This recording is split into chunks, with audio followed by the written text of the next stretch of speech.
Mark Karpeles fails to halt a U.S. court case over Mt. Gox losses.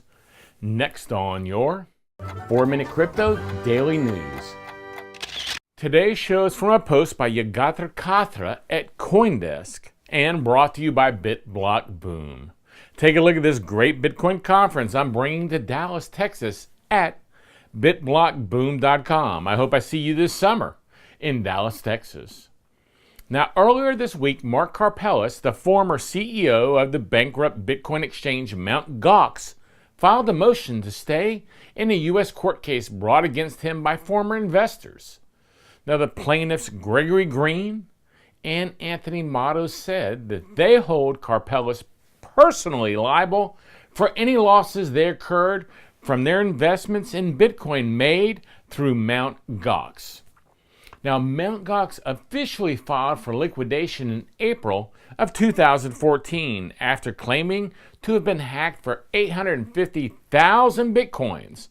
Now, some of the Bitcoins were later found in a forgotten wallet. In his motion, Karpeles said that through a series of events, notably the recovery of a significant amount of lost Bitcoins and the rise in the value of Bitcoin, the likelihood that plaintiffs and others will obtain a full recovery in Mt. Gox's Japanese legal proceedings is high.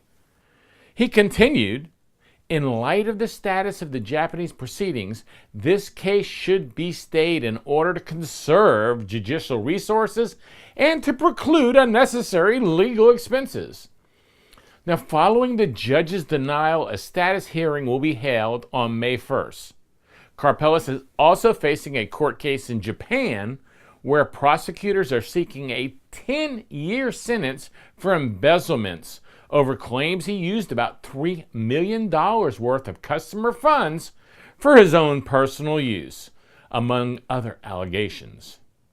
Now, in his closing arguments in front of a Tokyo court back in December of 2018, Karpeles restated his innocence in the case.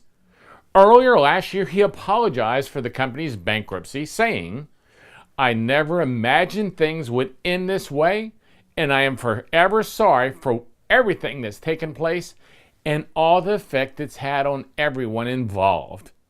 Now, the defunct exchange first opened up to claims proceeding for creditors last August, after the Japanese bankruptcy court overseeing the proceedings shifted the case to one of civil rehabilitation.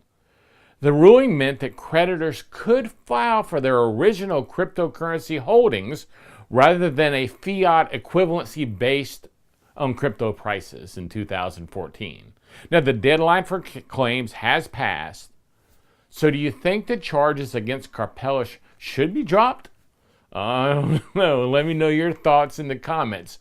And don't forget to subscribe for a new episode every weekday. I'm Gary Leland, and thanks for joining me on 4-Minute Crypto.